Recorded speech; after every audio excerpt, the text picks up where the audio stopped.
The role of self reflection and personal growth. दोस्तों, extra marital affairs को रोकने के लिए सिर्फ रिलेशनशिप पे काम करना ही काफी नहीं है, सेल्फ रिफ्लेक्शन और पर्सनल ग्रोथ भी उतना ही इम्पोर्टेंट है। अक्सर लोग दूसरे में प्रॉब्लम ढूंढते हैं लेकिन अपने आप को नहीं देखते।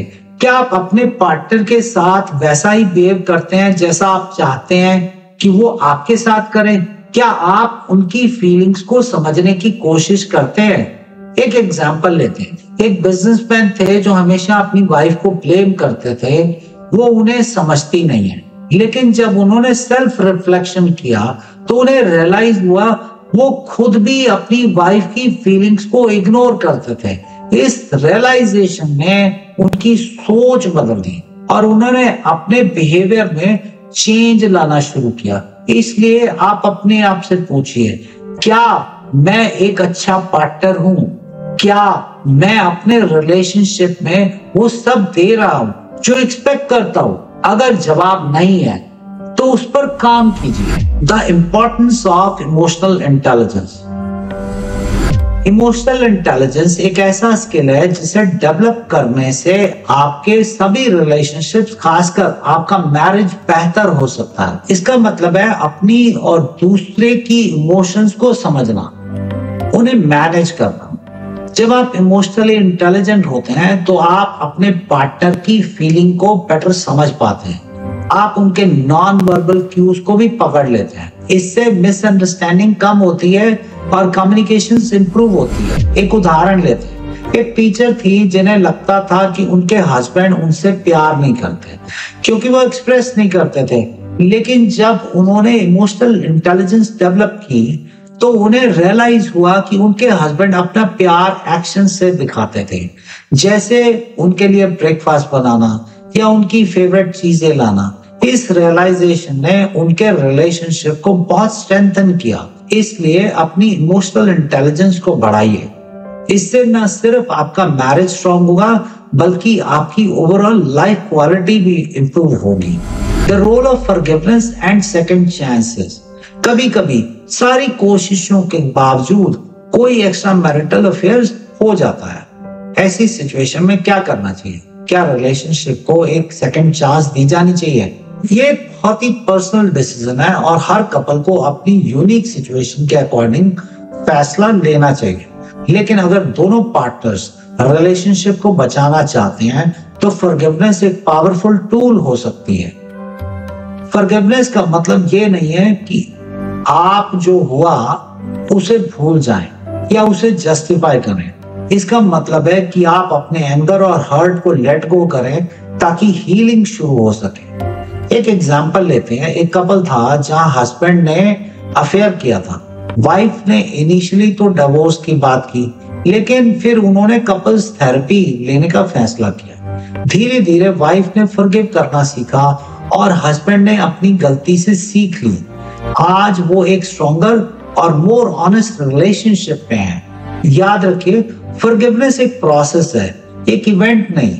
इसमें टाइम लगता है और दोनों पार्टनर्स को एफर्ट डालना पड़ता है। लेकिन अगर जेन्युइन रिमोर्स और चेंज की विलिंगनेस है तो रिलेशनशिप को रीबिल्ड किया जा सकता है। The importance of self care and independence.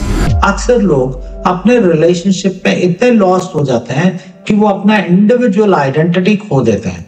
वो अपने हॉबीज, पैशन और फ्रेंडशिप्स को निग्लेक्ट करने लगते हैं। ये अनहेल्दी है और कई बार यही इमोशनल अफेयर्स का कारण बन जाता है। इसलिए ये जरूरी है कि आप अपने रिलेशनशिप के साथ साथ अपने पर्सनल ग्रोथ पर भी फोकस करें, अपने इंटरेस्ट को परस्यू करें, अपने फ्रेंड्स के साथ टाइम स्पेंड करें और सेल्फ केयर को प्रायोरिटी बनाएं। एक उदाहरण लेते हैं। एक हाउसवाइफ थी जो अपने पति और बच्चों की देखभाल में इतनी बिजी थी कि उन्होंने अपने आप को ही भुला दिया था। फिर उन्होंने आर्ट क्लासेस ज्वाइन की और धीरे धीरे उन्होंने अपना कॉन्फिडेंस बिल्ड किया और एक नया पैशन डिस्कवर किया। इससे न सिर्फ उनकी पर्सनल हैप्पीनेस बढ़ी बल्कि उनका रिलेशनशिप भी मोर बैलेंस्ड हो गया। याद रखिए, एक हेल्थी रिलेशनशिप में दोनों पार्टनर्स इंडिपेंडेंट होते हैं। वो एक दूसरे को कंप्लीट नहीं करते बल्कि एक दूसरे को कॉम्प्लीमेंट करते हैं। The role of society and education. Extra marital affairs को रोकने में हमारा समाज और एजुकेशन सिस्टम की भी बड़ी भूमिका है। हमें यंग जनरेशन को हेल्दी रिलेशनशिप्स, कम्युनिकेशन स्किल्स और इमोशनल इंटेलिजेंस के बारे में एजुकेट करना चाहिए। स्कूल और कॉलेजेस में रिलेशनशिप एजुकेशन का करिकुलम का हिस्सा बनाना चाहिए। इससे युवाओं को ये समझने में हेल्प मिलेगी कि एक हेल्दी रिलेशनशिप कैसे होती है और उसे मेंटेन कैसे किया जा सकता है। साथ ही हमें समाज में एक ओपन डिस्कशन को एनकरेज करना चाहिए। रिलेशनशिप्स और मैरिजेस से जुड़े टैबूज को ब्रेक करना होगा ताकि लोग ओपनली अपनी प्रॉब्लम डिस्कस कर सकें और हेल्प ले सकें। एक एग्जांपल लेते हैं। एक कॉलेज ने अपने स्टूडेंट्स के लिए एक वर्कशॉप ऑर्गेनाइज की जिसमें उन्हें हेल्दी रिलेशनशिप्स के बारे में बताया गया। इससे स्टूडेंट्स को ना सिर्फ अपने करंट रिलेशनशिप्स को बेटर बनाने में हेल्प मिली, बल्कि फ्यूचर में भी वो मोर इन्फॉर्म्ड चॉइसेस कर पाएंगे। दोस्तों, आज हमने एक बहुत ही कॉम्प्लेक्स और सेंसिटिव टॉपिक पर बात की। हमने देखा कि एक्स्ट्रा मैरिटल अफेयर्स एक मल्टीफैसेटेड इशू है जिसके पीछे कई फैक्टर्स काम करते हैं। लेकिन याद रखिए, हर चैलेंज एक अपॉर्चुनिटी होती है। ये एक अपॉर्चुनिटी है अपने आप को बेटर समझने की, अपने रिलेशनशिप को स्ट्रेंथन करने की और एक ऐसा बॉन्ड क्रिएट करने की जो किसी भी टेम्पटेशन से स्ट्रॉन्गर हो। तो आज से ही शुरुआत कीजिए। अपने पार्टनर से ओपन और ऑनेस्ट कॉन्वर्सेशन कीजिए, अपनी फीलिंग्स को एक्सप्रेस कीजिए, एक दूसरे को समझने की कोशिश कीजिए। और हाँ, अगर आपको लगता है कि आप अकेले इससे डील नहीं कर सकते तो एक प्रोफेशनल हेल्प लेने में कोई शर्म नहीं है। याद रखिए, एक स्ट्रॉन्ग और हेल्थी रिलेशनशिप सिर्फ आपकी पर्सनल हैप्पीनेस के लिए ही नहीं बल्कि पूरे समाज के लिए इम्पोर्टेंट है, क्योंकि जब फैमिली स्ट्रांग होती है तो समाज भी स्ट्रांग होता है।